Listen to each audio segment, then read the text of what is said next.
Sir, many farmers are not able to obtain the advantage of minimum support prices because procurement centers are sometimes at a considerable distance from their farms and villages. We intend to increase the number of procurement centers so that eventually every Kisan will have access to a procurement center within 10 kilometers of his village. The rural roads network will also be strengthened in a phased manner. Kisans, particularly those engaged in the farming of perishable farm commodities, are often denied a fair share of the value of their produce because of the very perishability of their produce.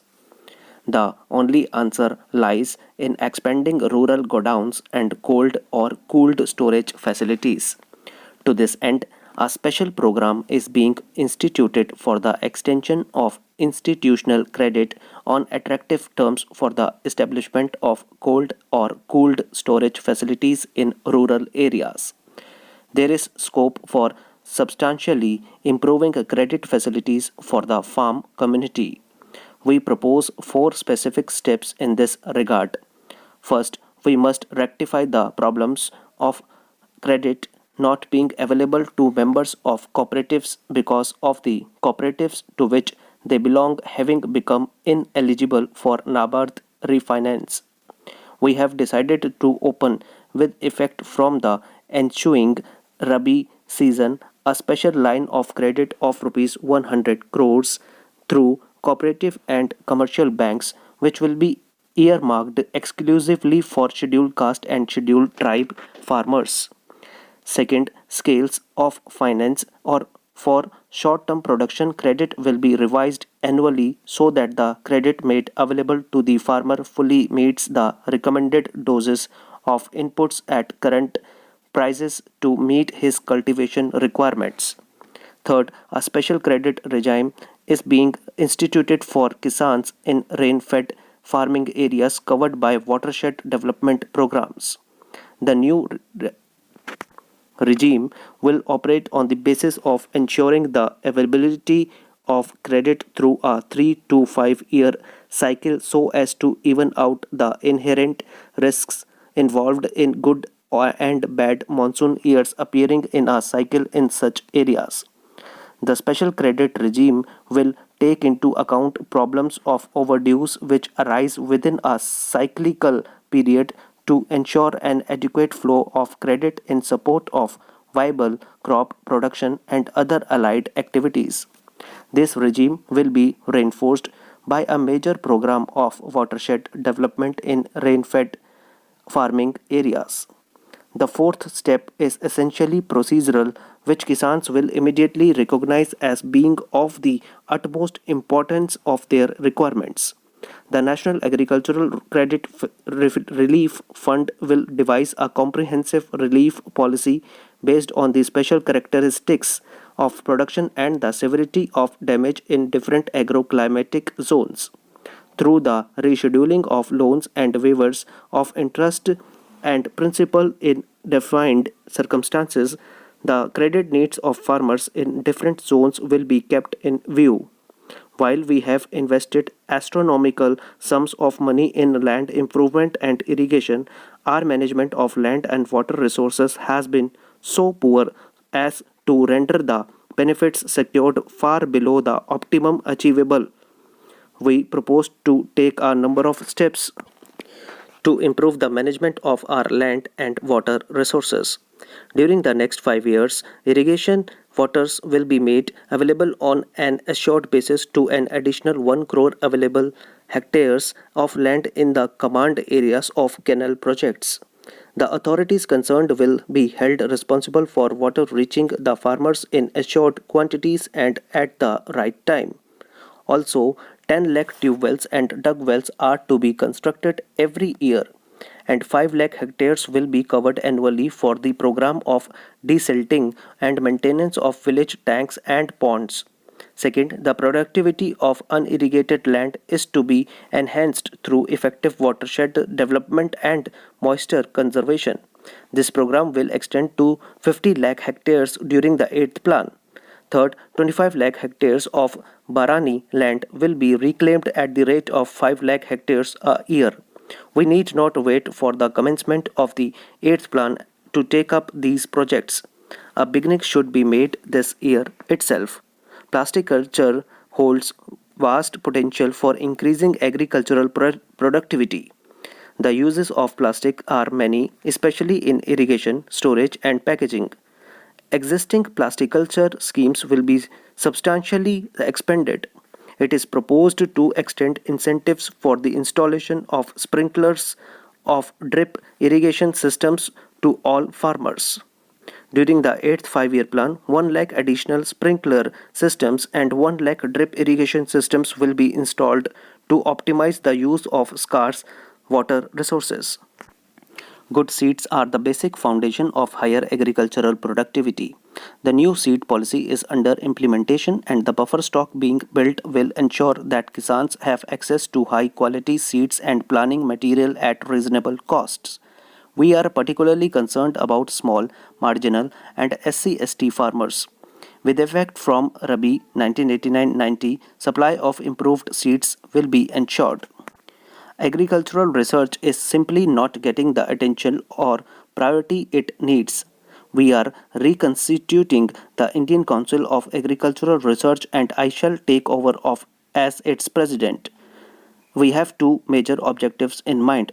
First, we propose to generate appropriate technologies for each subzone of the 15 climatic zones so as to be able to modernize our agriculture in each of the zones. Second, a special time-bound program in research and development of hybrids is being taken up to cover rice, maize, jowar, bajra, arhar, cotton, and oil seeds. Results will be demanded within 5 years, and the implementation of the research program will be monitored at a highest level. To promote the manufacture of agricultural machinery and implements of improved design, particularly those using new, more efficient materials, a special fund is being established to extend credit for the manufacture, fabrication, and marketing of such machinery and implements, as also for the leasing or hiring of such machinery and implements, plant protection equipment, and sprinklers. For adding value to primary produce of the farmer as also expanding employment opportunities in rural areas, it is necessary to encourage agro-based industries, particularly food processing. Madam, it is my privilege to initiate a discussion on national housing policy in this august house. Food, clothing, and shelter are recognized as basic necessities of life. The country has been able to achieve self sufficiency in the production of food grains and cloth. A lot yet remains to be done on the shelter front. The Estimates Committee of the 8th Lok Sabha had recommended in the report for the year 1985-86 that the government should evolve a national housing policy for a planned development of livable human settlements. The concern of the government for housing the poor led to the enunciation of a comprehensive national housing policy which expounds the main objectives, priorities, and strategies for promoting sustained development of housing. The National Housing Policy was formulated after taking into consideration the views and suggestions of the state governments, union territories, as well as certain institutions and expert bodies which have an abiding interest in the subject. The draft document was also endorsed by the Conference of State Housing Ministers held in 1987 at Srinagar. Before I enunciate the main features of the policy document, I would like to give the honorable members a brief idea of the achievements during the last 2 decades. Under various social housing schemes promoted by the government, about 6 lakh houses have been constructed by different state housing agencies till the end of March 1985.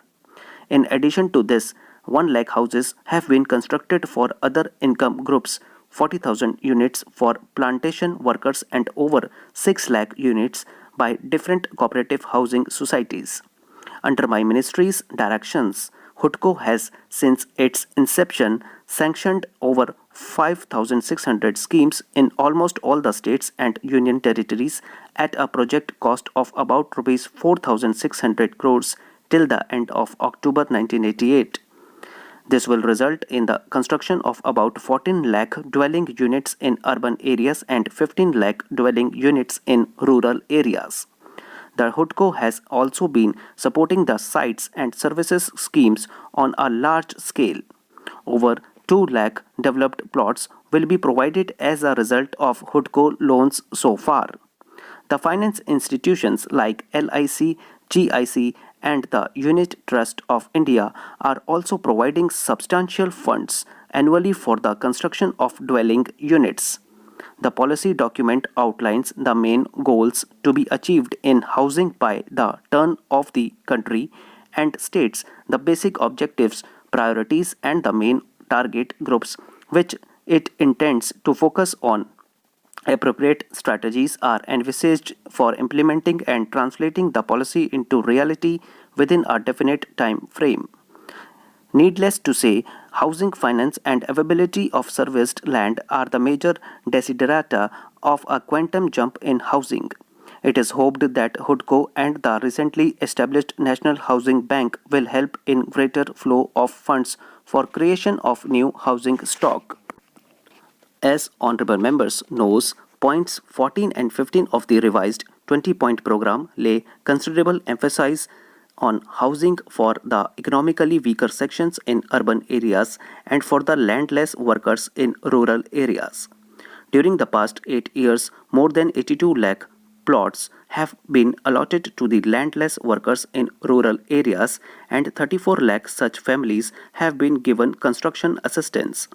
Nearly 156 lakh slum dwellers have been benefited under the scheme of environmental improvement of urban slums and 14 lakh dwelling units were constructed under the housing scheme for economically weaker sections in urban areas.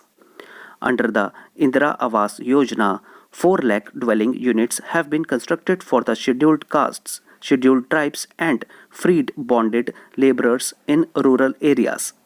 Efforts are on to strengthen these programs. With the setting up of National Housing Bank under the aegis of Reserve Bank of India, a major landmark has been achieved in the housing finance institutional framework. It will coordinate with various sources of housing finance, regulate functions of housing finance institutions at different levels, and augment the flow of funds for housing by different income groups all over the country. Regional housing finance institutions like Housing Promotion and Finance Corporation Limited, Calcutta have been established with a view to providing a sound housing finance network at regional level. One more corporation for the northern region is being set up. You may be aware that the Reserve Bank of India has also liberalized the lending norms of the commercial banks for increased flow of finance to individuals for new constructions and repairs. The amount of loan admissible has been enhanced by reducing the margin required to be provided by the beneficiaries. The interest rate has been reduced by 1% for loans up to Rs 1 lakh. Also, the period of repayment of housing loans has been enhanced from 10 to 15 years. Further, where mortgage of property of government guarantee is not feasible, banks have been permitted to accept other forms of security for loans. For ensuring easy access to standardized building materials and components and establishment of supply centers on a decentralized basis, a centrally sponsored scheme for setting up of a national network of building centers has been launched. During the current year, 100 centers are to be established which will act as conduits for transmission of low-cost technology on housing to the grassroots level and impart requisite training to youth and artisans. Till now, 18 centers have been completed and another 57 are nearing completion. To eradicate houselessness in urban areas, the central government has started a scheme in major cities with the objective of providing shelter to pavement dwellers. Under this scheme, a small beginning has been made by the sanction of rupees 34 lakhs to cover 850 pavement dweller households in Calcutta. A proposal to cover 6,500 pavement dweller households in Madras at a cost of rupees 400 crores in under scrutiny.